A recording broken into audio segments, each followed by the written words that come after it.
ಮಗುವನ್ನು ಹೊತ್ತುಕೊಳ್ಳುವ ಹಾಗೆ ಅನುದಿನವೂ ನನ್ನ ಪಾದವನೇ ಹೊತ್ತು ನಡೆದೆ. ಹೆತ್ತ ತಾಯಿ ತನ್ನ ಮಗುವನ್ನು ಹೊತ್ತುಕೊಳ್ಳುವ ಹಾಗೆ ಅನುದಿನವೂ ನನ್ನ ಪಾದವನೇ ಹೊತ್ತು ನಡೆದೆ.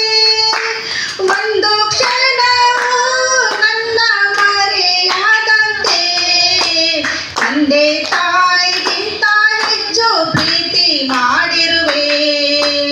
ಒಂದು ಕ್ಷಣವೂ ನನ್ನ ಮರೆಯಾದಂತೆ ತಂದೆ ತಾಯಿಗಿಂತ ಹೆಚ್ಚು ಪ್ರೀತಿ ಮಾಡಿರುವೆ.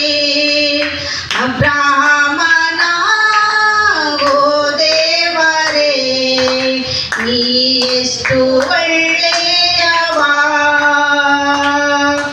ಇಸಾಕನ ಓ ದೇವರೇ, ನೀ ನನಗೆ ಹತ್ತಿರ